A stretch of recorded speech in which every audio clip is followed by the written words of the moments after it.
Hi, college-going families. Today I'm going to review a few FAFSA tips for you. For the class of 2024, the FAFSA will be using your 2022 taxes. You will not need them on paper or to enter any specific information.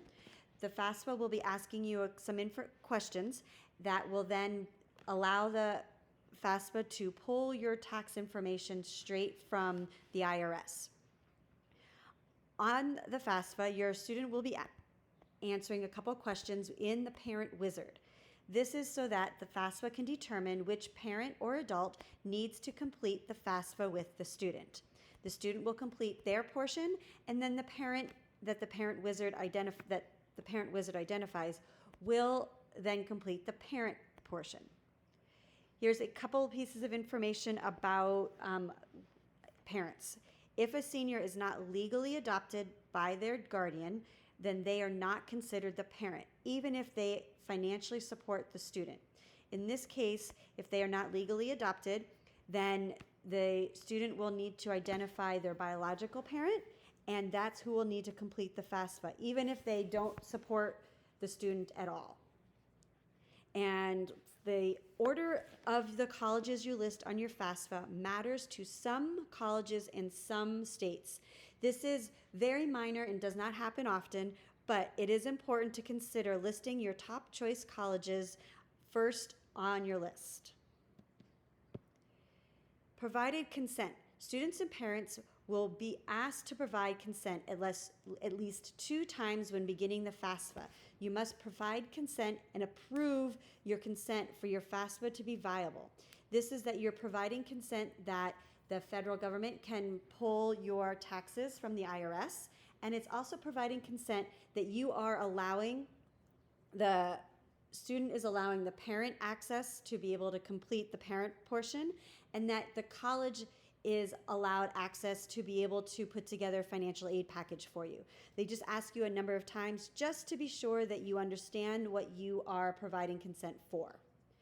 This is a big one to remember. This 45 days to complete your FAFSA.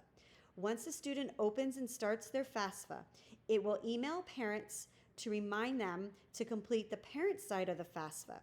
This email starts the countdown. You will have 45 days to complete the FAFSA, or it will reset and you will have to restart all over again.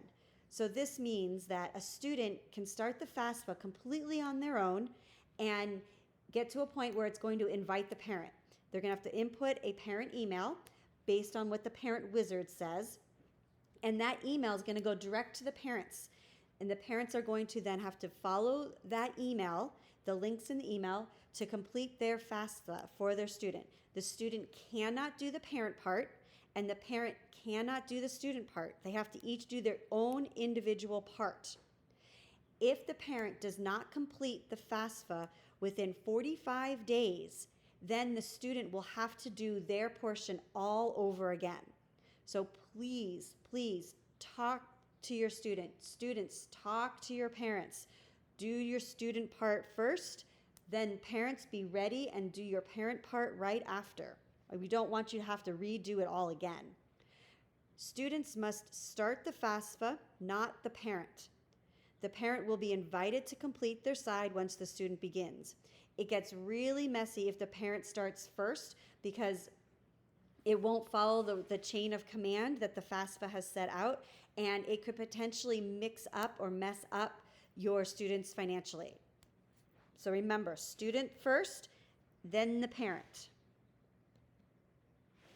Okay.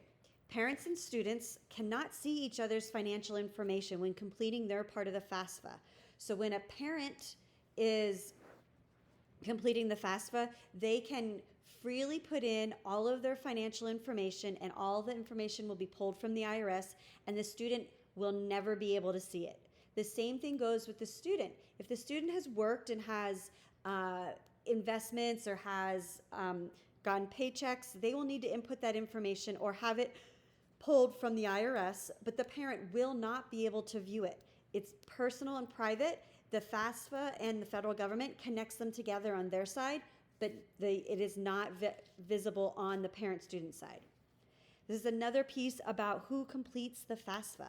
If you're in a 50-50 split custodian, meaning the parents of each parent of the students support their student equally, 100% is 50, it's 50-50, and no one pays more than the other, then the parent who completes the FAFSA is the person who makes more money and has more assets.